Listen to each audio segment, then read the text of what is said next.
Subscribe कीजिए हमारे YouTube channel Saxena CP classes को और बेल आइकन को प्रेस कीजिए हमारा लेटेस्ट एजुकेशनल वीडियो सबसे पहले देखने की। बातें अच्छी हैं, कभी दो दिलों की मुलाकातें होंगी, जुबा चुप रहेगा फिर भी बातें होंगी। बातें हैं तो होंगी ही, है कि नहीं। आज हम लोग चैप्टर पढ़ने वाले हैं 1.3 का। देखिए प्रमेय जो है, इस प्रमेय को आपको सिर्फ समझना है। इस प्रमेय के जरिए प्रश्नावली 1.3 के जितने क्वेश्चन हैं हम लोग करेंगे। और इस बात को भी आप ध्यान रखिएगा कि यहाँ से एक प्रश्न 100% परीक्षा में आता है तो जरूर आता है, 100% आएगा। इस बात को आप लोग ध्यान रख लीजिएगा। क्वेश्चन देखिए, प्रमेय क्या बोल रहा है कि मान लीजिए P एक अभाज्य संख्या है। कह रहा है कि P क्या है, एक अभाज्य संख्या है।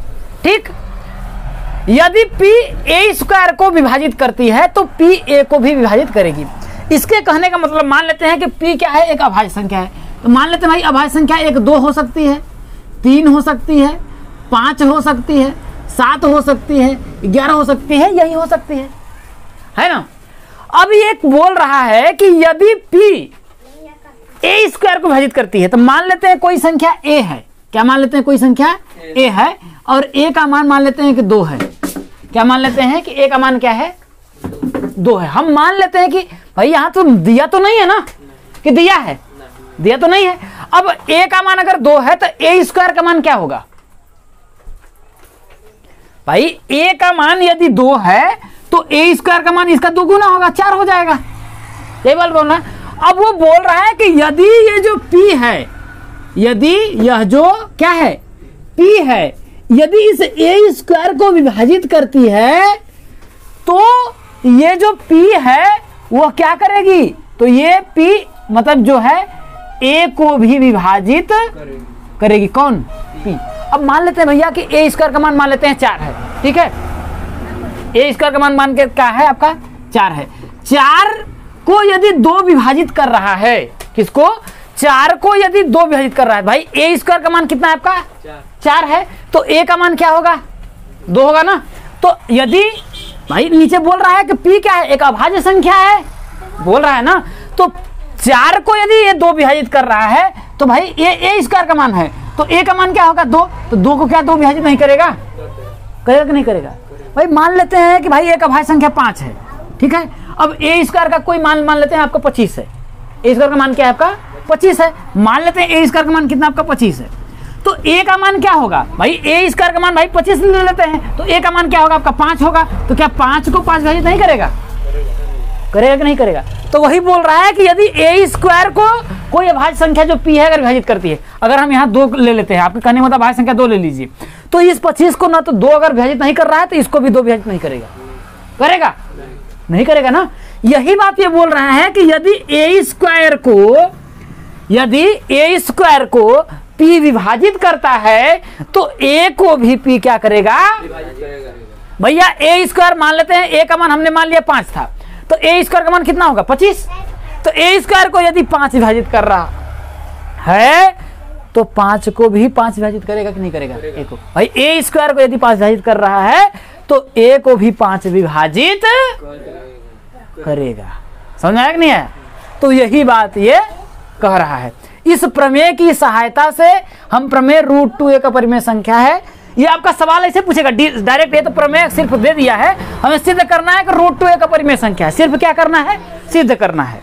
तो इस प्रमेय की सहायता से हम सिद्ध करेंगे कि √2 क्या है, एक अपरिमेय संख्या है। तो कैसे करेंगे भैया, चलिए हम लोग इसको शुरू करते हैं। ये बात समझ में आया ना, ये बात समझ में आया कि नहीं आया। तो हम बस यही अगर आपको आ गया तो आप इसको बहुत आसानी से कर लेंगे। आप ऐसे समझ लीजिए, ठीक है। तो √2 एक अपरिमेय संख्या यहाँ पर दिया है, तो हम सबसे पहले मान लेते हैं ना, इसके विपरीत मान लेते हैं कि √2 एक अपरिमेय संख्या नहीं है। क्या है, √2 एक अपरिमेय संख्या नहीं है। तो यहाँ पर हम मानेंगे भाई, जब हम करेंगे उपपत्ति जब करेंगे तो यहाँ पर मानेंगे कि माना √2 एक क्या है, परिमेय संख्या है। क्या है, परिमेय संख्या है। माना √2 एक परिमेय संख्या है। अगर परिमेय संख्या है, अगर ये परिमेय संख्या हो गई तो इसे P बटा Q के रूप में लिखेंगे कि नहीं लिखेंगे? लिखेंगे या नहीं कहेंगे? हम कह रहे हैं कि हम हैं, हमारी शादी किसी एक लड़की से हुई तो उसको हम अपना औरत मेहरारू कहेंगे कि नहीं कहेंगे? धर्मपत्नी कहेंगे ना? नहीं कहेंगे? तो भैया जब ये √2 एक अपरिमेय संख्या हो गई तो इसका मतलब इसे P बटा Q के रूप में हम लिख सकते हैं। P बटा Q के रूप में हम लिख सकते हैं। तो अतः इसे P बटा Q के रूप में हम लिख सकते हैं। भाई परिमेय संख्या, तो इसका कहने का क्या मतलब है कि √2 बराबर P बटा Q, जहां Q का मान 0 आपका नहीं होगा, क्योंकि परिमेय संख्या यही बोलता है ना कि √2 जो है P बटा Q के रूप में है। अब यहां पर एक बात ध्यान रखिएगा कि P बटा Q के रूप में हमने इसे लिख दिया। यहां पर लिखेंगे कि जहां P एवं Q सह अभाज्य पूर्णांक है। क्या है? पूर्णांक है। अच्छा, सह अभाज्य का मतलब क्या होता है? कि वह संख्या, भाई P और Q का मतलब वह संख्या जिनके दोनों के बीच में जो HCF क्या हो, सिर्फ और सिर्फ एक हो। जैसे मैंने कहा कि सह अभाज्य, देखिए अभाज्य का मतलब क्या होता है? जो संख्या एक और स्वयं कलाओं की दूसरी संख्या, तो ये जो कोई भी संख्या हो, जैसे मैंने लिखा देखिए 4 और मैंने 9 लिखा, तो ये संख्याएं वास्तव में क्या है? अभाज्य नहीं है। वास्तव में ये अभाज्य नहीं है, लेकिन ये आपस में अगर हम देखें ना तो ये आपस में सह अभाज्य हैं। आपस में क्या है? ये सह अभाज्य हैं। क्यों? क्योंकि इसमें 4 और 9 में सिर्फ अगर हम इसका HCF यदि निकालेंगे, क्या निकालेंगे? HCF निकालेंगे तो सिर्फ एक आएगा, इसके अलावा और कोई मान इसका कॉमन नहीं आएगा। बात समझ में आ रहा है कि नहीं आ रहा है? तो सहअभाज्य संख्या वह संख्या कहलाती हैं जो दोनों आपस में उनके बीच क्या हो, गुणनखंड जो है सिर्फ एक कॉमन है। मतलब उनका HCF दोनों का अगर हम HCF निकालें तो उनका HCF कितना है? एक आए। जैसे अगर मैं 4 का गुणनखंड करूं भैया तो आपका 2 गुणते 2 आएगा, है ना। 9 का करूंगा तो 3 गुणते 3 आएगा। अब इन दोनों के बीच में अगर हमको HCF निकालना तो भाई एक ही ना लिख सकते हैं कॉमन, और कुछ तो नहीं आ सकता। तो वही बात जहां P और Q क्या है? सहअभाज्य पूर्णांक है। यहाँ तो कोई दिक्कत नहीं है, यहाँ तो कोई दिक्कत है ना। अब ये चीज को आप लोग ध्यान रखिएगा। अब इतनी बात आपका हो गया तो हम क्या करते हैं, देखिए अब इन दोनों पक्षों का क्या करेंगे? वर्ग करने पर क्या करेंगे? दोनों पक्षों का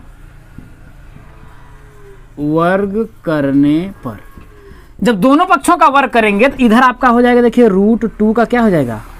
होल स्क्वायर बराबर, इधर करेंगे तो P बटा के Q का क्या हो जाएगा? होल स्क्वायर हो जाएगा। यही ना होगा? तो जब हम यहां से अगर आप करेंगे, आगे बढ़ेंगे, देखिए तो √2 का होल स्क्वायर करेंगे तो कितना आपका आएगा? √2 का होल स्क्वायर करेंगे तो करड़ी और स्क्वायर दोनों क्या हो जाता है? खत्म हो जाएगा। सिर्फ आएगा कितना आपका? 2 आएगा। तब यहां करेंगे तो आपका आएगा कितना? देखिए 2। इधर करेंगे तो आपका कितना होगा? देखिए P स्क्वायर अब बटा के कितना हो जाएगा? Q square. क्या हो जाएगा आपका?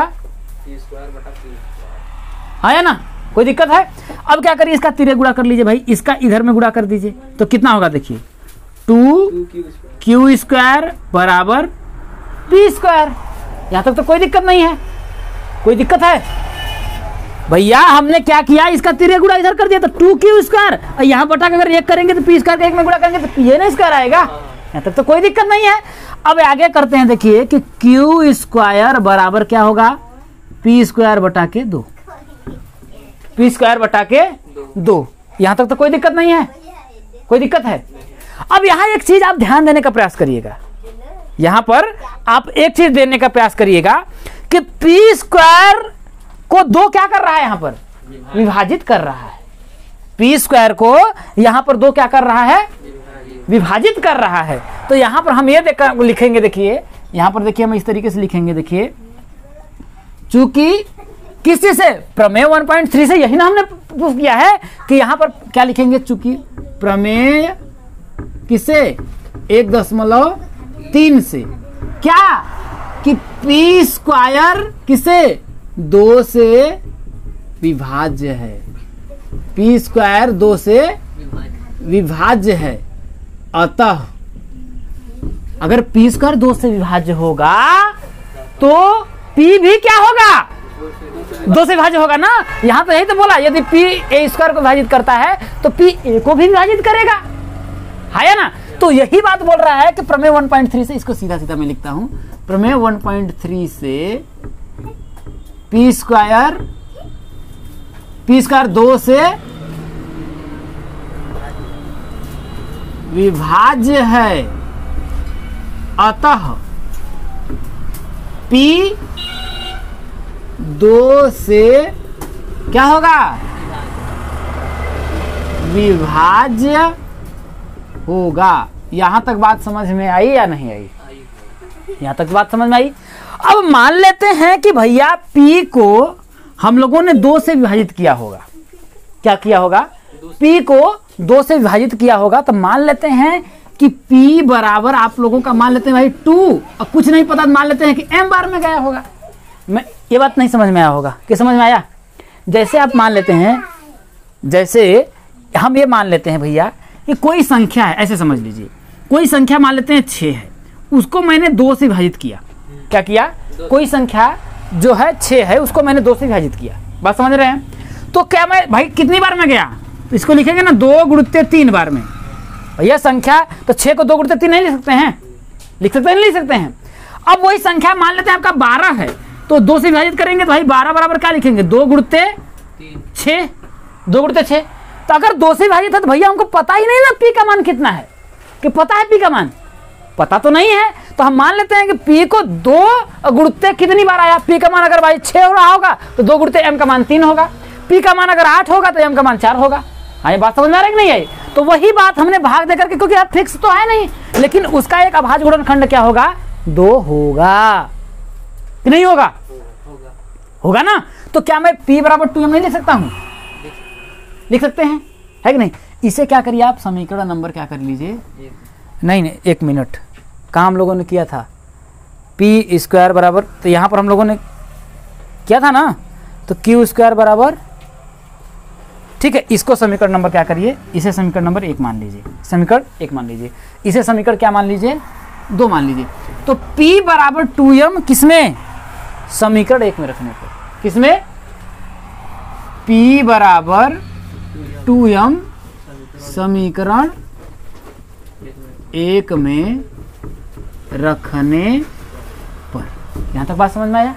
अब P बराबर 2m जब हम समीकरण 1 में रखेंगे तो क्या होगा आपका, देखिए 2q स्क्वायर बराबर क्या होगा, 2q स्क्वायर बराबर P के जगह पे कितना होगा, 2m होगा ना, 2m का क्या हो जाएगा, होल स्क्वायर हो जाएगा। क्या हो जाएगा, यहाँ तक तो कोई दिक्कत नहीं है, है ना। अब हम जब करेंगे देखिए तो 2q स्क्वायर बराबर इधर करेंगे ना तो कितना होगा, 4m का स्क्वायर, यही तो होगा, होगा या नहीं होगा, होगा ना। अब देखिए यहां पर आपको देखिए ये 2 से अगर हम काटेंगे तो यहां कितना आएगा, देखिए 2 आएगा कि नहीं आएगा, आया ना। तो यहां इसको मैं ऐसे नहीं लिख सकता हूं, 2m स्क्वायर बराबर q स्क्वायर, तो m स्क्वायर बराबर क्या होगा, q स्क्वायर बटा के 2 हो जाएगा कि नहीं हो जाएगा, कोई दिक्कत है? कहां पर, ये वाला, अरे तो इसको अगर मान लीजिए इधर अगर भेजेंगे, जैसे आप देखिए 2q स्क्वायर बराबर 4m स्क्वायर है। अब इसको जब हम क्या करेंगे, इधर भेजेंगे तो देखिए q स्क्वायर बराबर हम इसे नहीं लिखेंगे, 4m स्क्वायर बटा क्या हो जाएगा आपका, हो जाएगा। तो इधर से इससे अगर हम काटेंगे तो 2 ही नहीं आएगा, 2m स्क्वायर, यहाँ तक तो कोई दिक्कत नहीं है। तो वही 2m स्क्वायर बराबर हमने क्या लिखा है, q स्क्वायर लिख दिया है, यहाँ तक तो कोई दिक्कत नहीं है, दिक्कत है। अब हम देखिए, अब यहां पर भी देखिए q स्क्वायर 2 से विभाज्य है, यहां पर देखिए ये क्या बोल रहा है, यहां पर देखिए q स्क्वायर अगर 2 से विभाज्य तो यहां पर लिखेंगे वही प्रमेय 1.3 से, चूंकि प्रमेय 1.3 से क्या कि q स्क्वायर क्या है, 2 से विभाज्य है, क्यू स्क्वायर 2 से विभाज्य है। अतः क्यू भी क्या होगा, अतः क्यू 2 से विभाज्य होगा कि नहीं होगा? होगा ना, 2 से विभाजित होगा कि नहीं भाई? तो यहां पर हो गया। अब जब ये 2 से विभाज्य होगा तो वही तरीका भैया, मान ले क्यू का मान तो फिक्स नहीं है ना भाई, क्यू को भाई 2 से विभाजित किया, हमको तो पता नहीं है ना कितना मान आएगा, तो मान लेते हैं कि क्यू बराबर कितना आपका हो गया भाई 2n, मान लेते हैं 2n बार में क्या होगा भाई? क्यू का मान अगर मान लेते हैं, अगर आपका 10 रहता तो 2 से भाग देते तो कितना होगा? 5 आएगा ना। इसका मतलब कि 10 बराबर 5 गुणित 2 लिखेंगे नहीं, 2 गुणित 5 आया ना।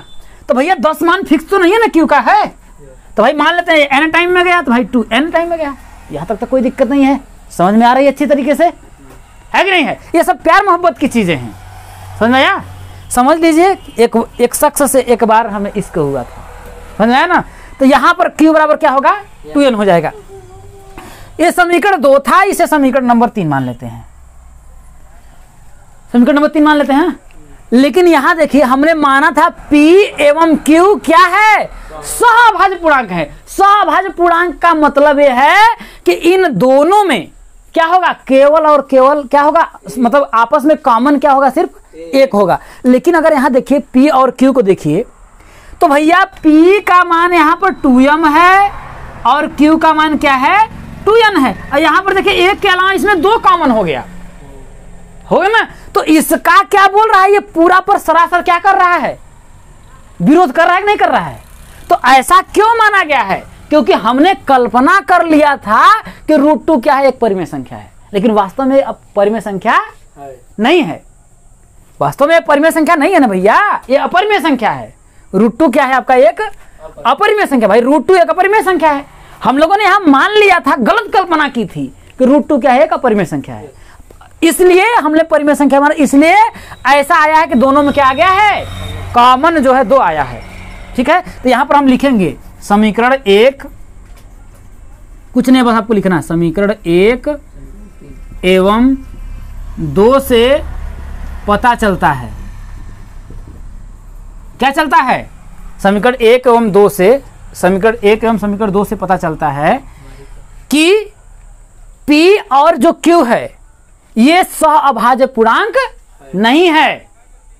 अरे सहअभाज्य पूर्णांक अगर रहता भाई, यहां पर 2 और 2 कॉमन हो गया ना, दोनों में आ गया समीकरण 1 2 से ना। तो अगर सहअभाज्य पूर्णांक रहता तो सिर्फ एक कॉमन आता, लेकिन यहां पर एक कॉमन आया है नहीं ना भैया। यहां पर 2 देखिए, इसमें भी 2 आया, इसमें भी 2 आया ना।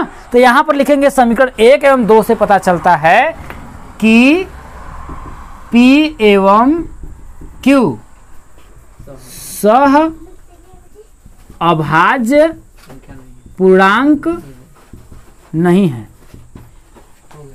क्यों नहीं है? क्यों भाई? समीकरण 1 और 2 से ये तो प्रूफ हो गया ना कि समीकरण 1 और 2 से पता चलता है कि ये सहअभाज्य पूर्णांक नहीं है। क्यों ऐसा क्यों आया है? नहीं है क्योंकि हमने क्या किया था? गलत कल्पना कर लिया था कि √2 क्या है? एक हाँ, यह इसलिए प्राप्त हुआ है, यह इसलिए नहीं, यह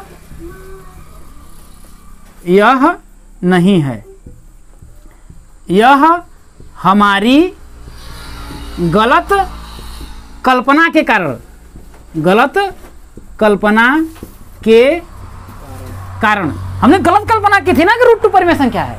यह हमारी गलत कल्पना के कारण प्राप्त हुआ है, प्राप्त हुआ है। बस लिखेंगे अतः √2 एक क्या है? अपरिमेय संख्या। बस इतना ही आप लोगों को लिखना है भाई। पहले इसमें कुछ नहीं है। पहले मान लीजिए कि भाई हम कह रहे हैं कि भाई किसी से हमारी शादी हुई, ठीक है, हम कह रहे हैं तुम्हारी औरत नहीं हो, तुम्हारी धर्मपत्नी नहीं हो, तो कहेंगे अच्छा उस दिन जो 7 फेरे लिए तो कहें क्या साक्ष्य है? तो वो अदालत जाएगी कि नहीं जाएगी? अदालत में भाई आप कहेंगे कि आप मेरी धर्मपत्नी नहीं है, तो वो कहाँ जाएगी? अदालत में जाएगी। तो आएगा कहीं से निमंत्रण कोई रखा रहेगा कि ये क्या है ना, तब कहेंगे ना कि हाँ तुम्हारी धर्मपत्नी हो। समझ में आया नहीं आया? तो देखिए ये पसीना बह रहा है ना, देखिए ये किस लिए हुआ है? जो खून से नहा, जो क्या कहता है, जो पानी से नहाते हैं वो लिबास बदलते हैं, और जो पसीने से नहाते हैं वो इतिहास बदलते हैं। समझ में आया? ये समझ में आया कि नहीं आया?